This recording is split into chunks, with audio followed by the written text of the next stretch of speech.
ஸ்தோத்திரம். என் பேர் ஜாய்ஸு. இங்கே பக்கத்தில் கோடம்பாக்கத்துலேருந்து தான் வரேன். நான் மங்களவாரத்தை நான் டெய்லியும் கேட்பேன். அது கேட்கும் போதெல்லாம் குடும்பத்துக்கு ஏற்ற மாதிரி இருக்கும். 2024 எங்கள் பெரிய அக்காவுக்கு வந்து முட்டி வலி, ரொம்ப நடக்க முடியல, யாருமே இல்லை, வேறு கணவரும் இறந்துட்டார், ஒரு பொண்ணு தான், அவளும் அவங்க ஹஸ்பண்ட் திட்டுவாங்க அப்படின்னு போகிறதே இல்லை. அதனால முட்டி வலியாக நிறைய டாக்டர்லாம் கூட்டிகிட்டு போனோம், எங்கேயுமே சுகமே கிடைக்கல. அப்புறம் பிரதருடைய இதை வந்து ஜெபத்துக்கு சொன்னோடனே சரின்ட்டு வந்தா, ஒரு 4 மாதத்துக்கு முன்னாடி இங்கே கூட்டிகிட்டு வந்து அப்புறம் கூட்டத்திலே ஜெபம் பண்ணிட்டு போனா. அநேக அற்புதங்கள் என் குடும்பத்தோட செய்கிறாரு. கர்த்தருடைய பரிசுத்த நாமத்துக்கு ஸ்தோத்திரம். ஹல்லேலூயா. ஸ்தோத்திரம். எங்கள் மருமகளுக்கு கட்டி இருந்தது, ஆப்ரேஷன் பண்ணுறாங்க. 5 லட்சம் கேட்டாங்க. நான் கால் பண்ணேன் ஜபகோபுரத்துக்கு. இது மாதிரி இவ்வளோ கேட்குறாங்களே, என் பிள்ளை ரொம்ப கஷ்டப்படுதே ஏசப்பா, நான் இவ்வளோ காசுக்கு எங்கே போவேன்னு சொன்னேன். ஆண்டவர் எப்படியோ ரெடி பண்ணி கொடுத்தாரு. ஆப்ரேஷன் 2 கிலோ இருந்தது, வயிற்றில் கட்டி எடுத்துட்டாங்க. இப்போ மருமக பூர்ண சுகத்தோடு இருக்கிறா.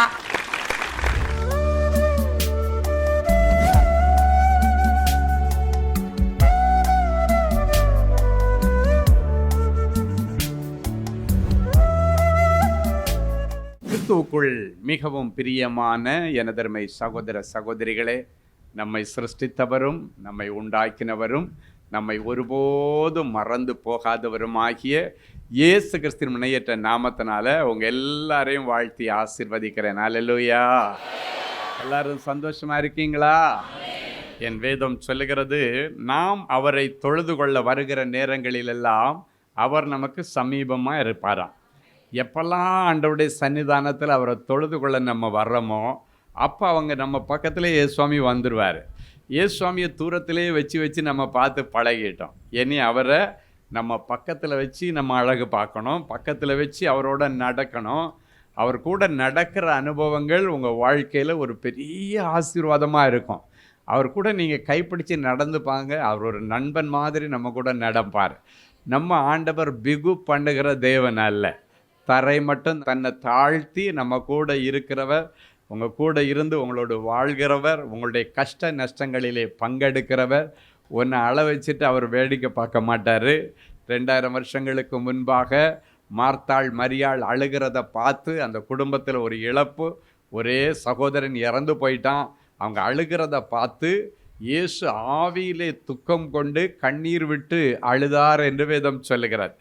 ஸோ நம்ம எல்லாம் கண்ணீர் விடும்பொழுது சிலர் நம்மளை பார்த்து நக்கல் பண்ணலாம், கிண்டல் பண்ணலாம். இவனுக்கு வேணும், இதுவும் வேணும், இவனுக்கு இதுக்கு மேலேயும் வேணும், நான் அப்போவே நினச்சேன் இதெல்லாம் நடக்கும் அப்படின்னு சொல்லி வெந்த புண்ணில் வேலை பாய்க்கிற மாதிரி நம்ம மனுஷங்க எல்லாம் வேலை பாய்ச்சிருவாங்க. ஆனால் நம்ம ஆண்டவர் அப்படி அல்ல. உன் கஷ்டத்தில் பங்கெடுக்கிறவன், நீ அழும் பொழுது உன் கூட சேர்ந்து அழுவா.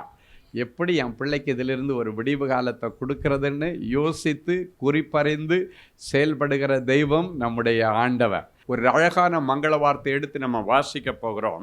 எரேமியா 30:8 சொல்லுகிறது, எடுத்து வாசிப்போம். அந்நாளிலே நான் அவன் நுகத்தை உன் கழுத்தின் மேல் இராதபடிக்கு உடைத்து உன் கட்டுகளை அறுப்பேன் என்று சேனைகளின் கர்த்தர் சொல்லுகிறார். அந்நியர் இனி அவனை அடிமை கொள்ளுவதில்லை. இப்ப வீட்டுக்குள்ள வந்துட்டாரு, கட்டுகளை எல்லாம் உடைச்சி அடிமைத்தனத்திலேருந்து வெளியே எடுத்து அவங்க வீட்டிலே கிடந்து திருப்பி அவன் டிப்ரெஷனில் போகாதபடிக்கு, வேலைக்கு போகாதவன், படிக்க போகாதவன், கல்லூரிக்கு போகாதவன், பள்ளிக்கூடத்துக்கு போகாதவனை அங்கேருந்து புறப்பட பண்ணி அவனுடைய எதிர்காலத்திற்கு அவன் போகும் பொழுது இப்போ என்ன பண்ணுவார், இவன் எதனால போகாமல் கிடந்தானோ அந்த நுகங்கள் அவன் கழுத்து மேலே இருந்ததுன்னா இவன் போகிற இடத்துல ஃப்ரீயாக வேலை செய்ய முடியாது, போகிற இடத்துல ஃப்ரீயாக படிக்க முடியாது. அதனால் அவனை ஃப்ரீ பண்ணி உடனேன்னு சொல்லி ஆண்டவர் என்ன பண்ணுறாரு, அவன் கழுத்தின் மீது இருக்கிற நுகத்தடிகளை கர்த்தர் எடுத்து முறித்து போடுவார். ஹல்லேலூயா. இன்னைக்கு ஏதோ ஒரு நுகம் உன்னை போட்டு அழுத்திட்டு கழுத்தை போட்டு அழுத்துது, உடம்பை போட்டு அழுத்துது, தூங்கும் பொழுது ஏதோ ஒன்று போட்டு அழுத்துது, உன்னை பயங்காமிச்சிட்டு இருக்குது. உன்னை அழுத்தின எல்லா அழுத்தங்களிலிருந்து, சரீரத்தில் இருக்கிற அழுத்தங்கள், அந்த நுகங்கள் என்னென்ன இருக்கோ எல்லாத்தையும் உன் கழுத்திலிருந்து எடுத்து ஆண்டவர் முறித்து போடுகிறேன்னு சொல்றார். நுகன்னா உங்களுக்கு தெரியும், மாட்டுக்கு கழுத்தில் எப்படி இருக்கும், அதான் நுகம். அப்படி இருக்கும், கரெக்டா? இப்படியே வந்து இப்படி இருக்கும். இந்த 2 சைடும் மாட்டி விட்டுருப்பாங்க.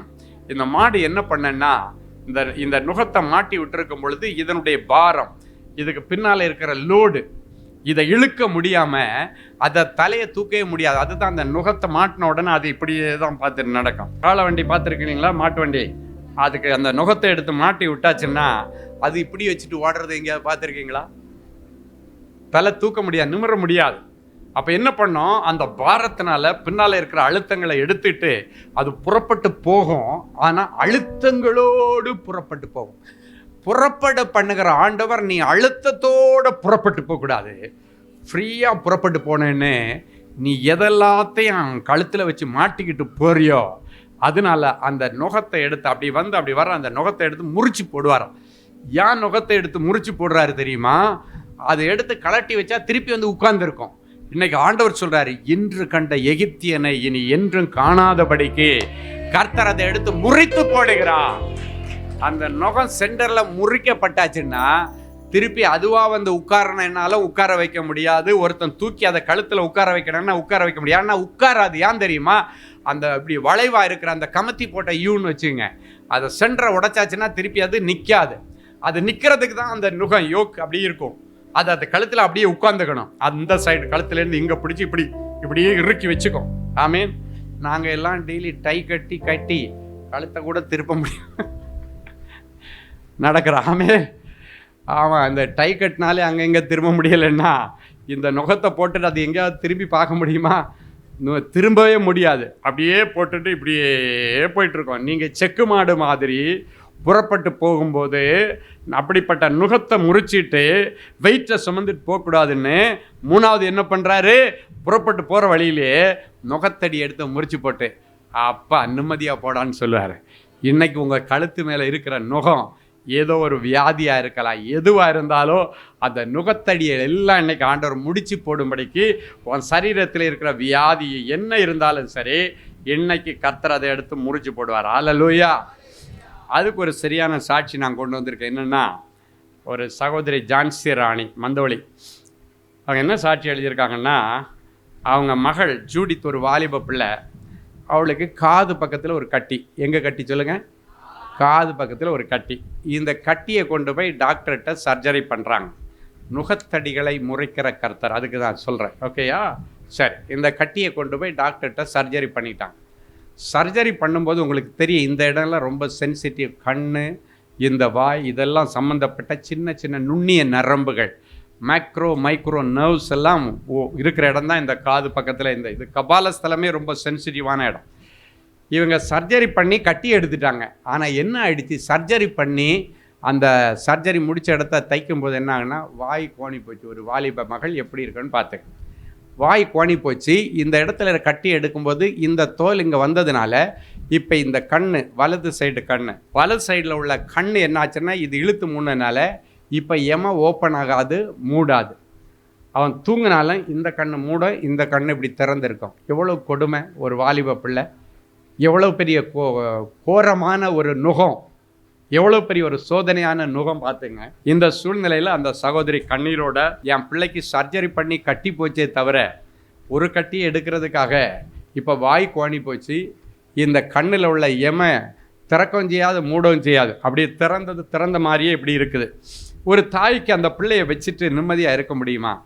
தன்னால் இயன்ற பெஸ்ட்டை கொடுக்கக்கூடியவள் தாய். உயிரே போனால் கூட என் பிள்ளைக்கு ஏதாவது நல்லது நடக்குதுன்னா, என் உறுப்பை எடுத்து பிள்ளைக்கு கொடுத்தா பிள்ளைக்கு சரியாகுதுன்னா முதல்ல தாய் தான் வந்து நிற்பா. கிட்னி சரியில்லையா, கிட்னி கொடுத்தாச்சுன்னா சரியாகன்னா முதல்ல அப்பா கூட வந்து நிற்க மாட்டார், முதல்ல அம்மா தான் வந்து நிற்பாங்க. என் கிட்னியை கொடுக்குறேன் என் பிள்ளைக்கு, நான் வாழ்ந்துட்டேன், என் பிள்ளை வாழட்டும். அதாங்க ஒரு தாய். இன்றைக்கி நிறைய பேர் தாய்மார்களுடைய அன்பை புரிஞ்சுக்கிறதே இல்லை.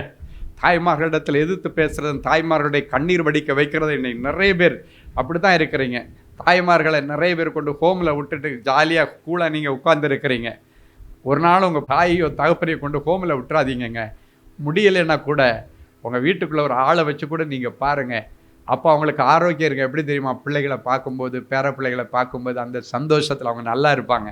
இங்கே பாருங்கள், அந்த தாய்க்கு மன வேதனையின் உச்சக்கட்டத்தில் ஒரு நாள் அன்பரின் பாதத்தில் ஒரு நாள் கூட்டத்திற்கு அந்த மகளை கூட்டுட்டு வர்றாங்க. வந்து சொல்கிறாங்க, ஐயா இது மாதிரி காதில் இந்த இடத்துல கட்டி இருந்து அதை நாங்கள் ஆப்ரேட் பண்ணும்போது என் பிள்ளையுடைய அழகான முகம் இன்றைக்கி கோணி போயிடுச்சு ஐயா, எப்படியாவது என் பிள்ளைக்கு இதில் இந்த விடுதலை வேணும். என் பிள்ளைக்கு ஒரு கண்ணு மூடி திறக்கவே செய்யாது, இந்த கண்ணு அப்படியே இருக்குது, தூங்கும்போது கூட அப்படி தான் இருக்குது, எப்பவும் அப்படியே தான் இருக்குது, மூடி திறக்கலை அப்படின்னு சொல்லி அந்த சகோதரி அழுதுட்டு வரும் பொழுது ஆண்டவர் ஒரே ஒரு மங்கள வார்த்தை தான் அவளுடைய கண்களில் கை வச்சுட்டு ஆண்டவர் சொன்னார், இதோ சகலத்தையும் புதிதாக்குகிறவர் இப்பொழுதே தோன்றும் என்று சொன்ன வசனத்தின்படி இப்பொழுது இந்த கண்களில் உள்ள இமைகளை ஆண்டவர் பொழுது புதிதாக மாற்றுகிறார். அல்லேலூயா. இந்த இமைகள் அப்படி இழுத்ததை நிமித்தம் அப்படி ஸ்டக்காகி நிற்கிற அந்த இமைகளை ஆண்டவர் அன்றைக்கு ரிலீஸ் பண்ணுறாரு. இயேசுவின் நாமத்தினால இந்த இமைகளை ரிலீஸ் பண்ணுறேன், இந்த முகம் இழுத்து பிடிச்சி வச்சிருக்கிற இந்த முகத்தை ரிலீஸ் பண்ணி ஜெபிக்கிறேன். நீ பூமியில் எதை ரிலீஸ் பண்ணுறியோ அது பரலோகத்தில் ரிலீஸ் பண்ணப்படும் என்று சொன்னீரே, இந்த கட்டை அவிழ்த்து பிள்ளைய ரிலீஸ் பண்ணி ஜெபிக்கிறேன்னு சொல்லி ஜெபம் பண்ணி அனுப்பிட்டு ப்ரேயர் ஆயில் வாங்கிட்டு போய் போடுங்கன்னு சொல்லி அனுப்பிட்டேன். அவங்க சாட்சி அனுப்பியிருக்காங்க. கீழே போய் பார்க்கும் பொழுது கோணி போன மூஞ்சி நேராகி விட்டது. அந்த இமைகள் அழகா திறந்து திறந்து திறந்து அழகா முன்னாடி மாதிரி வேலை செய்யுது. அதான் சொன்ன நுகம். ஒரு பிள்ளைக்கு, வாலிப பிள்ளைக்கு இதை விட கொடிய நுகம் ஒன்று இருக்குமான்னு எனக்கு தெரியலைங்க. பார்க்குறவங்க எப்படி பார்ப்பாங்க யோசிச்சு பாரு. முகம் கொண்டது கூட பரவாயில்ல, கண்ணு மூடி திறக்கலை, பெரிய கொடூரம். அந்த நுகத்தடியை அவள் புறப்பட்டு அன்பரின் பாதத்தில் வந்தாள். ஆண்டவர் நுகத்தடியை முறித்து போட்டு திரும்பி போகும்போது சமாதானத்தோடு அனுப்பினார். இன்றைக்கி உங்களுக்கும் அப்படியே செய்வார். கடைசியாக ஆண்டவர் நுகத்தடிகளை முறிக்கிறத மட்டும் இல்லை, திரும்பி போகும்போது அவர்களை தலைநிமிர பண்ணுவேன் என்று சொல்லுகிறார். ஒரு அழகான வசனம் லூக்கா 13ஆம் அதிகாரம் 11 மற்றும் 13 ஆகிய வசனங்கள் இப்படியாய் சொல்லுகிறது. எடுத்து வாசிப்போமா? பொழுது 18 வருஷமாய் பலவீனப்படுத்தும் ஆவியை கொண்ட ஒரு ஸ்திரீ அங்கே இருந்தாள். அவள் எவ்வளவும் நிமிரக்கூடாத, அவள் கொஞ்சம் கூட நிமிரக்கூடாத கூனியா இருந்தாள். இயேசு அவளை கண்டு தம்மிடத்தில் அழைத்து ஸ்திரீயே உன் பலவீனத்தினின்று விடுதலையாக்கப்பட்டாய் என்று சொல்லி அவள் மீது தமது கைகளை வைத்தார். உடனே அவள் நிமிர்ந்து தேவனை மகிமைப்படுத்தினாள். அடுத்து சொல்றாரு, நீ போய் இனி கௌரவமா தலை நிமிர்ந்து வாழ உனக்கு உதவி செய்வேன். தலை குனிஞ்சி வீட்டுக்குள்ள கிடந்த நீ இப்ப நீ சமுதாயத்துல தலை நிமிர்ந்து வாழ உதவி செய்வேன்னு சொல்லி ஆண்டவர் இந்த நேரத்தில் உங்களுக்கு ஒரு வாக்குறுதி கொடுத்து அனுப்புகிறார். நீங்கள் உள்ளே வரும்போது கூட தலை குனிஞ்சு வந்திருக்கலாம், குறுகி வந்திருக்கலாம். திரும்பி போகும்போது தலை நிமிர்ந்து போகணும்.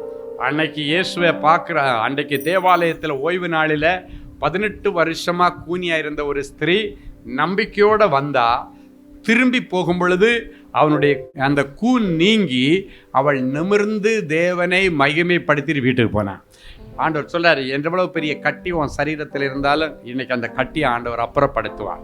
ஸோ கடைசியாக உங்களை தலை நிமிர பண்ணுகிற ஆண்டவர்.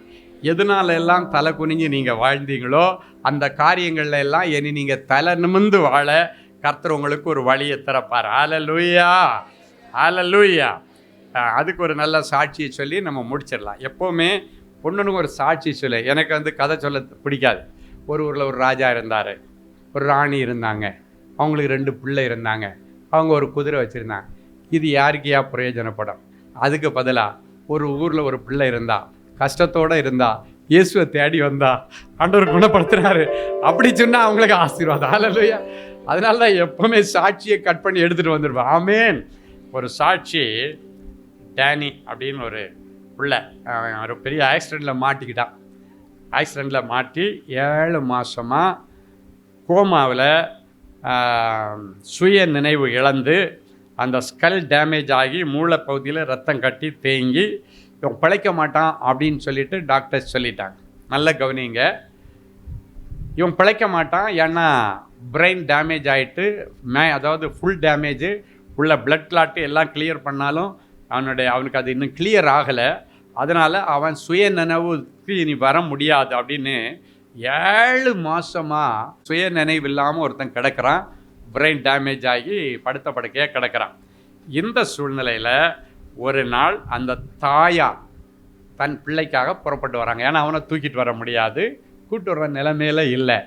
ஆனால் அந்த பிள்ளைக்காக ஒரு தாயார், அதான் சொல்கிறேங்க, நிறைய இடத்துல பார்க்குறேன், தியாகம் பண்ணுறது நிறைய தாய்மார்கள் தான். தகப்பன்மார்கள் நிறைய பேர் கடினப்பட்டு உழைக்கிறாங்க, பணம் கொண்டு கொடுப்பாங்க.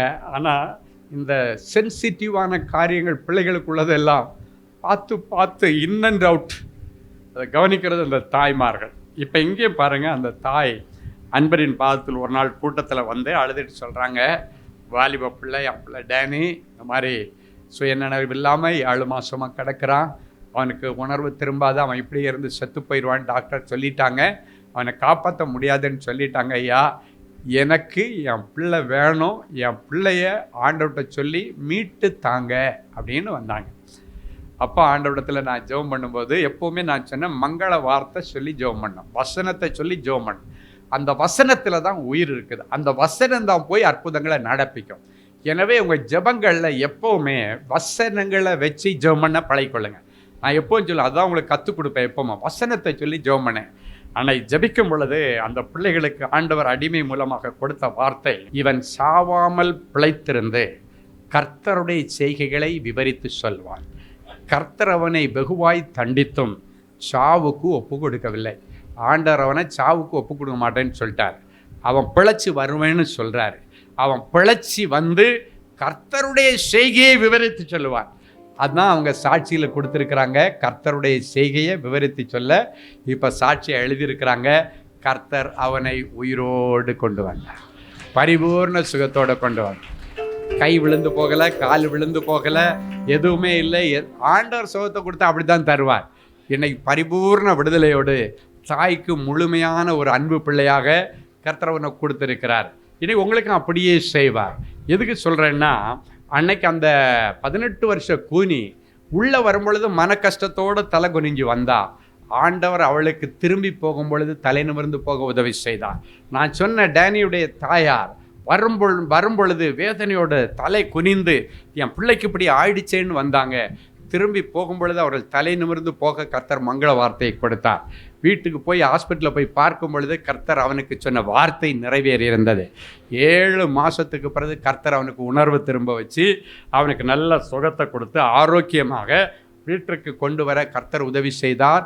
அவன் சாகாமல் பிழைத்து வந்து இன்றைக்கு கர்த்தர் செய்த செய்கை இந்த இடத்துல நான் சொல்ல கர்த்தர் உதவி செய்தார். அவங்க சொன்னதை நான் இப்போ எடுத்துகிட்டு வந்து உங்களுக்கு சொல்லுகிறேன், கர்த்தர் அற்புதம் செய்வார்.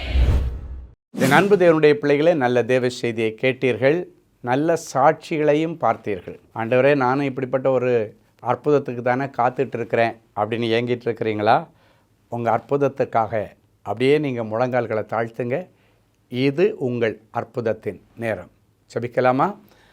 அன்பான ஆண்டவரே, உமக்கு நன்றி. நிறைஞ்ச மனசில் என் பிள்ளைகளை ஆசீர்வதிக்கிறேன். உம்முடைய மங்களகரமான வார்த்தைகளை கேட்டுக்கொண்டு டிவி பெட்டிக்கு முன்னால் முழந்தாள் படியிட்டு, ஆண்டவரே எனக்கு இரங்கும், ஆண்டவரே எனக்கு உதவி செய்யும் என்று கேட்கிற என் பிள்ளைகளுக்கு உடைய உதவிக்கரம் நீட்டப்படட்டும். இன்றைக்கு என் பிள்ளைகள் இந்த செய்தியில் என்னென்ன வார்த்தைகள் எல்லாம் கேட்டாங்களோ அந்த வார்த்தைகள் எல்லாம் இவர்கள் வாழ்க்கையிலே ஆம் என்றும் ஆமேன் என்றும் நிறைவேறட்டும். எல்லா தடைகளை உடைச்சி போடுங்க ஆண்டவரே. தடைகளை உடைக்கிற ஆண்டவரே, என் பிள்ளைகளுக்கு முன்னே செல்லுவீராக. உடைய வியாபாரத்தில் காணப்படுகிற தடைகள், வேலை ஸ்தலத்தில் காணப்படுகிற தடைகள், படிப்பில் காணப்படுகிற தடைகள், ஊழியத்தில் காணப்படுகிற தடைகள், அத்தனை தடைகளையும் உடைச்சி ஆண்டவர் அற்புதம் செய்யும். இவ்வளவு நேரமும் உம்முடைய வாயினாலே நீர் சொன்னீர், இந்த நிமிஷம் அதை கரத்தினாலே என் பிள்ளைகளுக்கு நிறைவேற்றுவீராக. இவர்கள் கேட்ட அத்தனை மங்கள வார்த்தைகளின்படியே என் பிள்ளைகளுக்கு ஆக கடவது நிறைவேறுவதாக நாங்கள் வாழ்த்தி மனதார நாங்கள் ஆசீர்வதிக்கிறோம். எனக்கு இறங்கும் தேவனேன்னு கதறுகிற பிள்ளைகளுக்கு நீர் இரக்கத்தில் ஐஸ்வர்யமுள்ள தேவன் அல்லவா?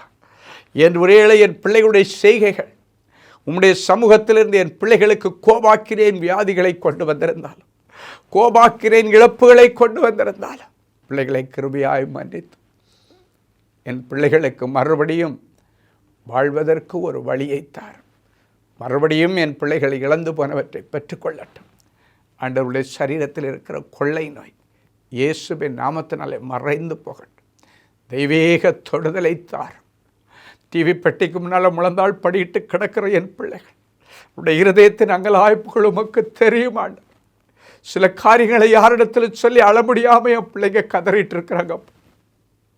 அவற்றை உங்கள் பாதத்தில் வைத்து நாங்கள் ஜெபிக்கிறோம். இரக்கத்தில் ஐஸ்வர்யமுள்ள தேவனே, என் பிள்ளைகளுக்கு இறங்கி அற்புதங்களை செய்யும். ஒவ்வொருவரையும் தொட்டு குணமாக்கும். கற்பத்தின் வியாதிகள் மாறட்டும் சுவாமி. கற்பத்தில் இருக்கிற கட்டுகளும் கட்டிகளும் மறைந்து போகட்டும். ஒரு சந்ததிக்காய் ஏங்கிக் கொண்டிருக்கிற என் பிள்ளைகளுக்கு இன்றைக்கே ஒரு அற்புதம் நடக்கட்டும். இன்றைக்கே பரலோகத்தின் திரவியம் அவருடைய கற்பத்தை நிரப்பட்ட சுவாமி. யாராவது என்னை கை தூக்கி விடமாட்டாங்களான்னு கதறிக்கொண்டிருக்கிற பிள்ளைகளுக்கு ஆண்டவரே இறங்கி நின்று என் பிள்ளைகளை கை தூக்கி அவளை ராஜாக்களோடும் பிரபுக்களோடும் உட்கார வைத்து அழகு பார்ப்பீராக. நியாயமான விருப்பங்கள் வாஞ்சைகள் எல்லாம் நிறைவேறட்டும். நிறைஞ்ச மனசில் பிள்ளைகளை ஆசீர்வதிக்கிறேன் இயேசுவின் மூலம் பிதாவே. ஆமேன், ஆமேன். அமெரிக்க தேச மக்களுக்கு ஒரு நற்செய்தி. அமெரிக்க தேசத்தில் அன்பரின் பாதத்தில் ஒரு நாள் சிறப்பு உபவாச கூடுகை. அன்பானவர்களே, வருகிற ஆகஸ்ட் மாதம் 8ஆம் தேதி காலை 10 மணி முதல் பிற்பகல் 2 மணி வரை நியூ ஜெர்சியில் அமைந்துள்ள saint Matthews Episcopal church number 167 spring valley road, Paramus, New Jersey 07652 என்ற முகவரியில் அன்பரின் பாதத்தில் ஒரு நாள் உபவாச கூடுகை நடைபெற உள்ளது. கடந்த ஆண்டு நடைபெற்ற இக்கூடுகையில் அநேக மக்கள் கலந்து கொண்டு அற்புதங்களையும் அதிசயங்களையும் பெற்றுக் கொண்டார்கள். வியாதியிலிருந்து சுகம் கிடைத்தது, விசா பிரச்சனைகள் நீங்கியது, புதிய வேலைவாய்ப்பிற்கான வாசல் திறந்தது, குழந்தை இல்லாதவர்களுக்கு குழந்தை பாக்கியமும் கிடைத்தது. ஆகவே இந்த வருடமும் இக்கூடுகையில் நீங்கள் தவறாமல் கலந்து கொண்டு இந்த அரிய வாய்ப்பை பயன்படுத்திக் கொள்ளுங்கள். மேலும் இந்த கூடுகையில் கலந்து கொள்ள உங்கள் நண்பர்களையும் உறவினர்களையும் உற்சாகப்படுத்தி அழைத்து கொண்டு வரும்படி உங்களை அன்பாய் கேட்டுக்கொள்கிறோம். கூட்ட முடிவில் யாவருக்கும் சிறப்பு தனி ஜெபம் ஏறெடுக்கப்படும். அன்பின் விருந்தும் பரிமாறப்படும். மேலும் பெற்றோர்களே, நீங்கள் உங்கள் சிறு பிள்ளைகளை தவறாமல் அழைத்து கொண்டு வாருங்கள். சிறு பிள்ளைகளுக்காக சிறப்பு தனி வகுப்புகளும் ஒழுங்கு செய்யப்பட்டுள்ளது. இக்கூடுகையில் கலந்து கொள்ள எங்களது இணையதளத்தின் மூலம் நீங்கள் பதிவு செய்து கொள்ளலாம். அல்லது திரையில் காணும் QR கோடை ஸ்கேன் செய்து இப்பொழுதே உங்கள் பெயரை பதிவு செய்து கொள்ளலாம். மேலும் விவரங்களுக்கு தொடர்பு கொள்ள பிரதர் பிரதீப் குமார் +1 347 671 5190 மற்றும் பிரதர் ஜேக்கப் செல்வராஜ் +1 917 595 0404. அன்பு தேவனுடைய பிள்ளைகளே, இந்நிகழ்ச்சியின் மூலம் நீங்கள் பெற்றுக்கொண்ட ஆசீர்வாதங்களையும் உங்கள் ஜெப விண்ணப்பங்களையும் அனுப்ப வேண்டிய முகவரி: தேவனின் அன்பு ஊழியங்கள், Vinayak avenue, OMR road, Okkiyam, Thoraipakkam, Chennai 600097. மேலும் 24 மணி நேர ஜெப உதவிக்கு 044 2454 7999 மற்றும் 994119 5099 என்ற எண்களுக்கு தொடர்பு கொள்ளுங்கள்.